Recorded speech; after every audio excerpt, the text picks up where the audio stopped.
Welcome back to Stranger Palooza. I'm Hank Strange. Today we're gonna do a quick video. I'm gonna try to make this as quick as I possibly can. You guys know, yeah, that's a euphemism.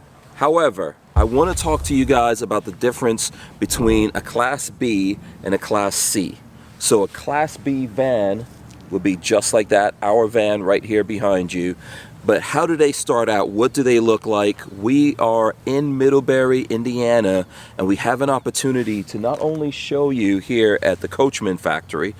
It's Sunday, we snuck on the lot. This is our van. This is what it winds up looking like, but behind me, and even over here, Lola, if you pan, you will see there's a ton of Ford Transit vans here. So here's what we're gonna do. We are gonna do a comparison, or let's put it like a quick conversation with you guys. What does a Class B look like? How does it come in? What does that look like? And what does a Class C look like? A little bit of the conversation with folks about the difference between B and C. So let's do that right now.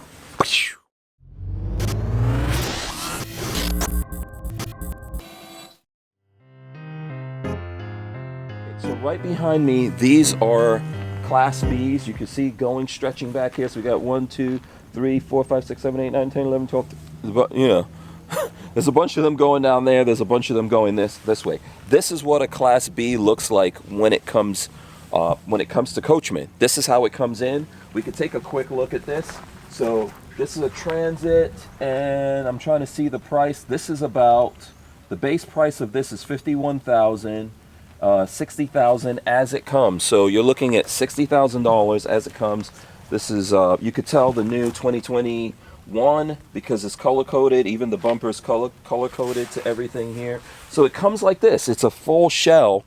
And that's what a Class B is. So Coachmen, when they're building these Class B vans, this is going to become a Beyond, similar to ours. They have to build within the frame of this shell.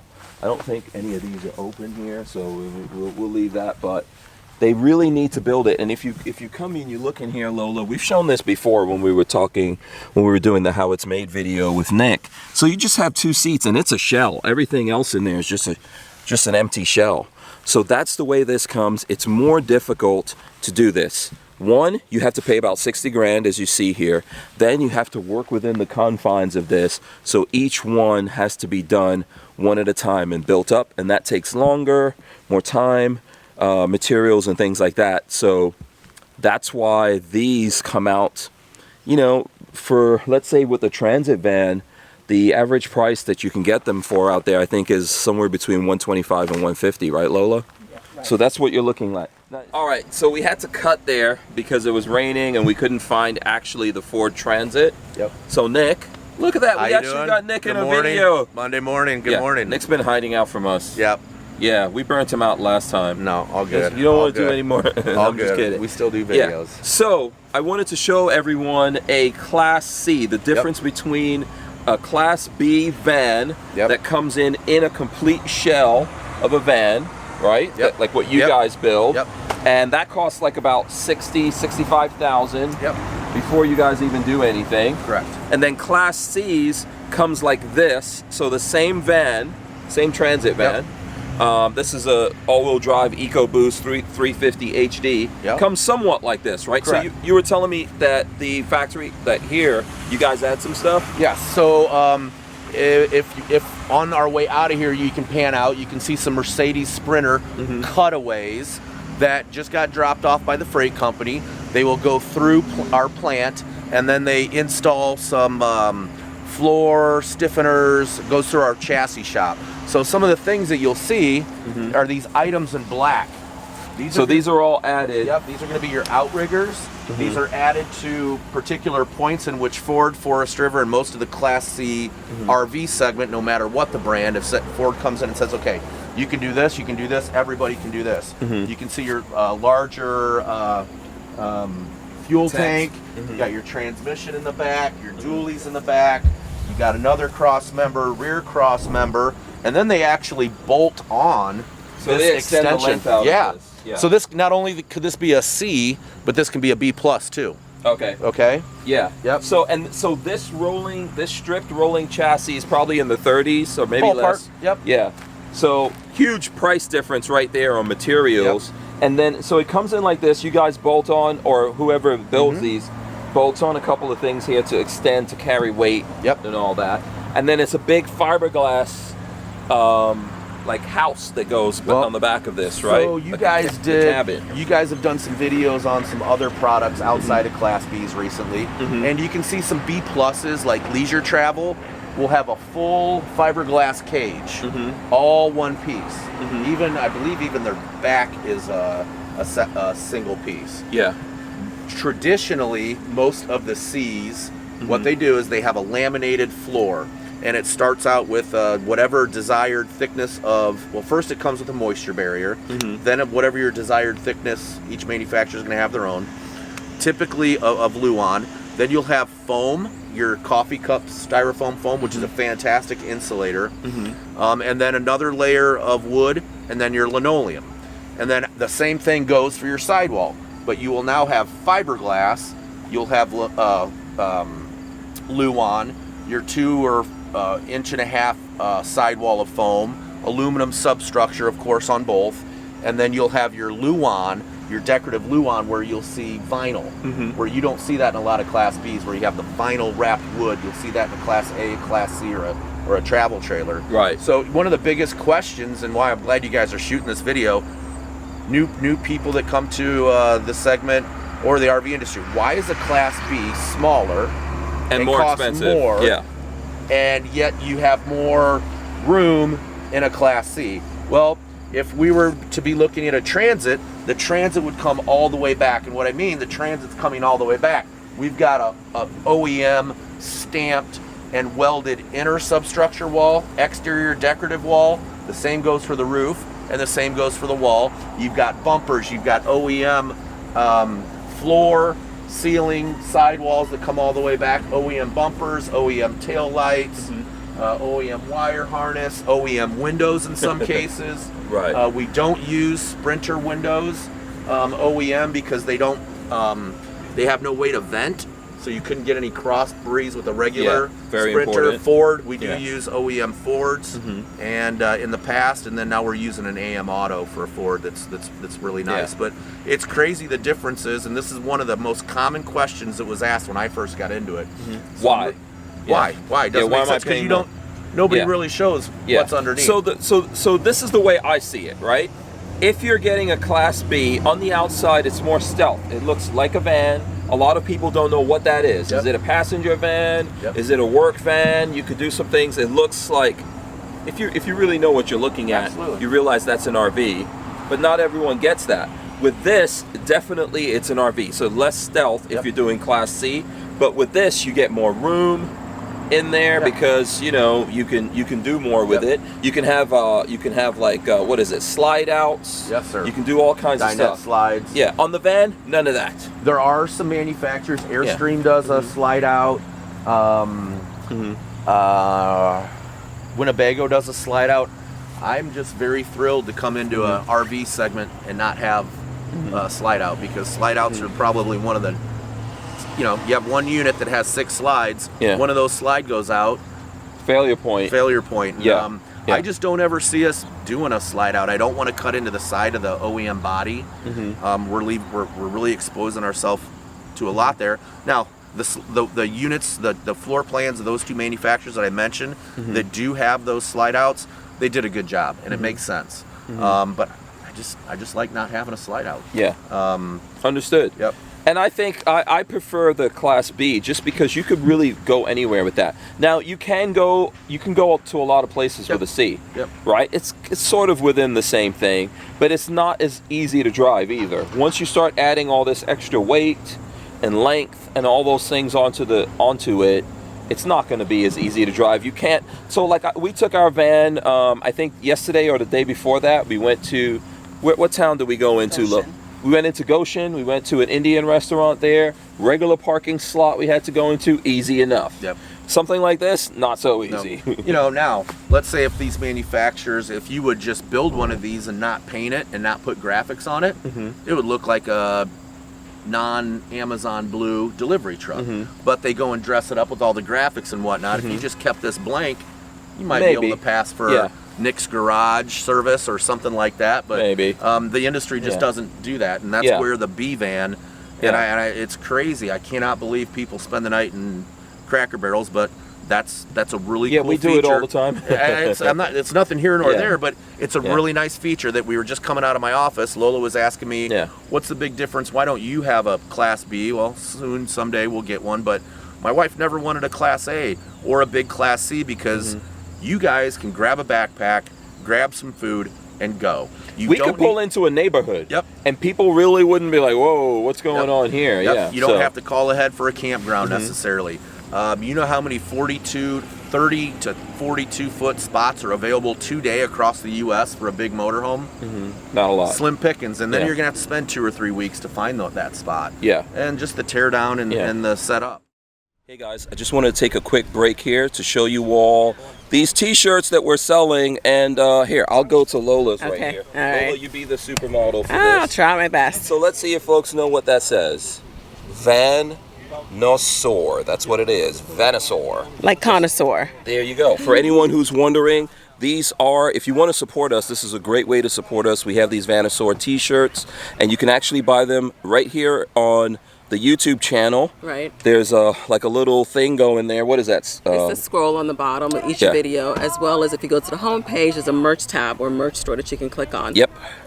And you can get these cool shirts and support us. We're going to do different designs. I think you have stickers and different things on Currently, in the store these are right available on as stickers, on mugs, camp mugs, water bottles, I think hats. Right, absolutely. So that's a great way to support the two of us. So if you want to support us, go there and check that out. And then one of the cool things about it that, if you notice, there's no Stranger Palooza anywhere on it, so you don't have to advertise us, but you can support us, I think. Agreed. And this first design is actually the Ford Transit camper van. Yes. So that is, once again, I'm going to use one as the model. So yeah, that is a Ford Transit camper van, which is right there. That's ours that you see right behind us there. And then actually, we've got some friends over there. So if you're a fan of the Ford Transit or just van life altogether, this is a cool shirt that you can get. It's kind of like a conversation starter because people are going to want to know, what does it say? Exactly. All right, and we're going to do more of them. Okay, so that's it. Thanks so much for listening. It all comes down to what you want. For me, I'm completely happy to be in a Class B. It's probably where I would be. But I get it why folks, especially if you're living in there full time, why some people want something a little bit bigger but still manageable. Once you go to an A, now you're getting really bigger, less manageable. It's going to take way more money to travel, get around, and do all those kind of things. But it's all up to what people want to do. Yeah, Class Bs for me are pretty awesome. They're just really flexible. You could do a lot of stuff. And there's guys I know that that's their everyday driver. So they take it and they go get groceries and do all that stuff. One of the most common things that actually since our inception, since I started in 2017, common about once, maybe 2-3 times every month. Hey Nick, saw a YouTube video. How you doing, sir? Good, Nick. Let me tell you my situation. I own a 42-foot motorhome, and I'm tired of towing the Jeep. I'm 80 years old. I'm not going to quit camping, but I need to downsize. Would you be willing to sell me a Class B? Well, of course. What are you looking for? What are you active? We've got the 24A. Typically, a lot of those folks coming out of the 30 to 42 foot motorhome size go to the Galleria. It's just the biggest. It's a lot less downsizing for them, I guess. You would say, but a lot of them come to the Galleria, and it's they don't have to hang their glove up on RVing. There is still an opportunity to spend as much time out on the road, maybe even a little bit easier to drive. Maybe not as big, but that's not as much to handle anymore as we creep up in our years. So we get that call a lot, and I actually did. We did a video which will be up pretty soon, if it's not already by the time folks are looking at this, of driving the 3 different chassis. We drove the ProMaster, the Ram, and we also drove the Galleria, which is a Sprinter, and then we did the obviously the Beyond, which is a Transit. And the Ram is actually pretty. That's got, I think it was 280 horsepower. Indeed. Or something in that. Not bad for a little. Yeah, for me as a bigger guy, it's a little tight. It's a little tight, but lots of good features in there and really easy to drive. And the Mercedes was very comfortable. also easy to drive, but only has about 180 horsepower. Yep. You know, so As a diesel. it's a diesel. Yeah, it has a lot of low-end torque and everything. And it was rear-wheel drive, I guess, until you put it into 4x4 mode. Yes, sir. So the transit van was, to me, still number one. Yep, there's some definite features of all size, tech, etc. Yeah. But I think if you were to throw all three of them in there and spit out one chassis that would be perfect, you know, I just think the Ford seems to fit all body types the best. Length, girth. Yeah. You know, we got all sizes of and it's customers. being all-wheel drive and having, I think it has 310 horsepower all-wheel drive. You can just drive it like a car almost. But you know what? The Mercedes is great because it's the longest. Yes. So I wish that the perfection for me, Nick. Yep, and I've asked them thousands I know times. you can't do it. Yeah. Perfection for me would be, how long does the Mercedes go? Like 23? 24 too. 24? Yeah, if they made a Transit that was 24, Yep. all-wheel drive with that same power or more power. Yep.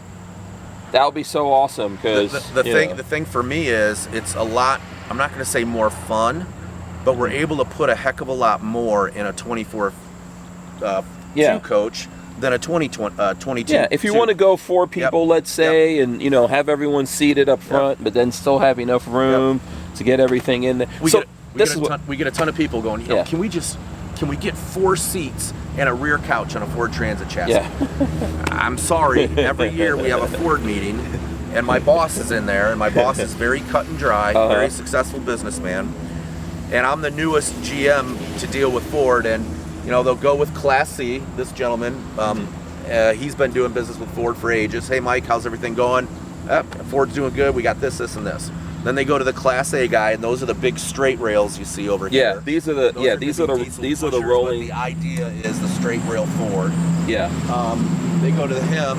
Hey, how's everything going? Wanted this and this and this, and then my Ford rep starts laughing when they get to me. And you know, we're in an RV in this intense show setting. We'll have a meeting here in the next couple weeks with Ford, and they start laughing at me, and you know, I don't like getting laughed at, but a lot of it has to do with what I'm asking. And I said, okay, you've taken 13% market share from Mercedes in Europe. Which is the Transit, in their own backyard. And I'm not saying anything bad or good about any of these guys. This is just the state of the business, and it is what it is. Yeah. But we're all chasing perfection. Yes. Yeah. And said, you know what?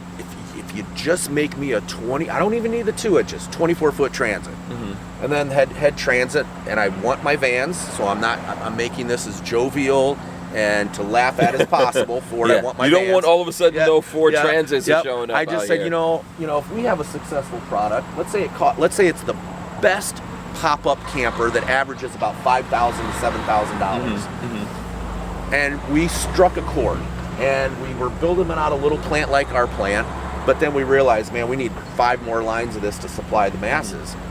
Well, even though that camper is only $3,000, let's say, we go and build a state-of-the-art facility.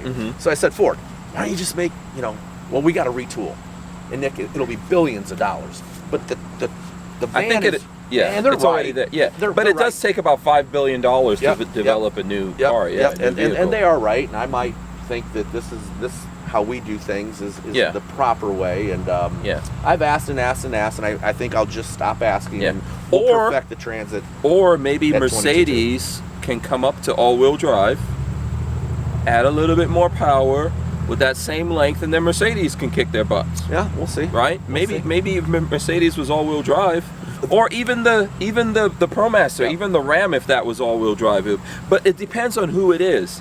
Like if you have like a Lilliputian person like Lola, let's say, for example, you know, she'll be perfect if you're smaller and you're just a single person in a van. Front-wheel drive is not so bad. A lot better than rear-wheel drive. Some people have driven front-wheel drive cars all their lives, and they're not interested in learning how to drive in rear-wheel drive in climate-sensitive areas. That thing's pretty zippy. Again, you'll hear me say it in multiple videos. We laughed at the front end of the Dodge. We laughed at the front-wheel drive. Meanwhile, Winnebago and everybody's ripping off hundreds of these a day or a week or whatever it is. I don't like the front end either. That's the least attractive. Upgrade that. It is what it is. But the coolest thing, the Ford gives you a larger engine cowl, and it's more a shorter compact car engine cowl as far as the distance from windshield to end of hood. That Dodge, I can see the squirrel I'm about ready to run. I mean, I can see his eyes and say, "Not today, Nick." No, but it's almost like a sports car. It's like a mid-engine car has a shorter thing. And what's cool about it is, would it make sense is if we would have had a, let's say for sake of easy numbers, a 20-foot 2-inch ProMaster, a 20-foot 2-inch Ford Transit, and a 20-foot 2-inch Mercedes? Doesn't make any sense. But the ProMaster, and something we touched on Thursday, that I believe it was you, that while the ProMaster is a little shorter in size than the Ford, since the Ford has that engine cowl, there's more built, the engine compartment up front, there's more buildable floor space on a Dodge that we can do a little bit more that we can't do on a larger Ford chassis. But it's a little bit wider. So each one has their attributes. For me personally, I'm a space guy, even though I'm dealing in a non-space business, you know. I would love to get a 24-footer Mercedes, but I gotta quit working. Yeah, you mean 24-foot I just like Transit, that like the Ford? Well, I want 24 feet. Oh, you want with the Mercedes? 24 feet. But the all-wheel drive with more power is a good thing. I think if they came up to that, and I know that with the ProMaster, I think in Europe they already have a different front. On the Ducato, I think they call it a Ducato. Or something. And it's looking pretty good. At some point, we'll see that here. They're doing some dress up, and it's funny because when Mercedes kind of set the standard, Ford kind of comes in a couple years ago when they started doing the Ecoboost and the all-wheel drive, and then Dodge is. We want Dodge. And don't take this wrong, anybody. I need Dodge to stay where Dodge is staying, as far as price point, because that's a great entry level for people. It's a great entry level product, front wheel drive. There's a lot of commonality with what they're coming out of as a daily driver, and I want Dodge to stay. Something I'm talking to chassis manufacturers. Let's slow down on tech. I think there's going to be a point where the tech is driving so much of the price that maybe we need to not so much keep up with the Joneses. I mean, you got a 360 aftermarket on yours. I know all these are necessary and are great safety features, but we got to find a balance. There's always got to be a balance. Otherwise you can't get people into it. And lots of people do. The most popular I find is the ProMaster. Across the board. That's pretty much what everyone's getting. I don't know if that's what you sell the most at Coachmen. I know Transit's like shaking everything up right now, but ProMaster with the addition in Tampa of the 20C ProMasters are going off the charts. We get our ProMasters from Mexico. They get built in a plant in Mexico and they get shipped to Baltimore, and then they come to us from Baltimore. Mercedes are getting built in Charleston, and the Fords get built in Kansas City. Kansas City. So there you go. That's got a lot of info from Nick. Good thing we found him and we wrangled him. Great question, because that's here. something that we get asked at shows, etc., all the time. So. So I hope you guys got a good overview here of the difference between the Class C and how the Class C comes in and why it's easier and more affordable to build and therefore get. And if you guys want to get one, you know why. And then why with the Class B it takes a little bit more money to get it in the first place. The materials and everything's more expensive, and then the work that has to go into it is because you're set in that limited shell size to actually build those to what they are. So you can't make a mistake. Can't be 1 inch bigger, because we can't call anybody to make a chassis 1 inch bigger. So we got to go within their constraints. And some days it's great, and some days it's a little tougher than most. But we're starting to see more of them out there. I think people really like the Class Bs. So now you have an idea why. And then of course we've got the magical, mystical B plus or whatever craziness is going on in them. B pluses are great. B pluses are what I would say is B pluses are a hybrid or a bridge in between a Class C, a high value Class C, and a B with the price tag of Bs, but with a lot of tech. So it's typically your B pluses are a more elegant Class C, some technical applications that maybe aren't found on a Class C. I mean, I think all the B pluses are really Cs. That's really what they I are. somewhat agree, but Yeah. B pluses are awesome. Yeah. We got a lot of If that's what you need. Yep. If that's what you got to tell yourself. Yep. At the end of the day, we get a lot of people going, okay, is it a B plus or a B? And they flip a coin, and typically it has to do with what's available, how far somebody is out in production, and Yeah. you know, some days we get people that call up and say, you know what, you guys did such a good job. We appreciate how you guys handle and take care of the customers, but this is just too small for us, and we're gonna have to trade it in. Yeah. A B, because it's, you know, they tried it, and they listened and they listened and they did their homework, kind of like what we were talking about homework earlier, and just not for them. Yeah, you know? it depends on your lifestyle. So let us know, what do you prefer? Do you guys prefer Class C's? Do you prefer Class B's?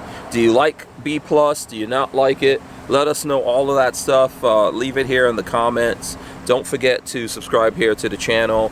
And big thanks to you guys Nick very much, of both of you. Coachmen for filling us in on that, and then letting us get some behind the scenes stuff. Yeah, look at what these things actually start out at. It's interesting to see the Class A's out here, Oh, right? yeah. Diesel pushers. Diesel pushers, so Yeah. that is Sitting out in the field. Yep, diesel pushers, engine in the front, or no, in the rear. Pardon me. This is my first motorized job, guys. Yeah. So you see the big pushers in the back, motors in the back, and then we've got the government cafe standards. When you see that big, it looks like a moonshine distillery muffler. That's For exhaust. For exhaust and Yeah, they're pretty cool. All of this stuff is cool. So that's pretty much it. We're out of here. We'll see you guys. Smash the subscribe button. You know, we'll be back. We'll be doing more stuff. Let us know what kind of videos you all want to see. We're out.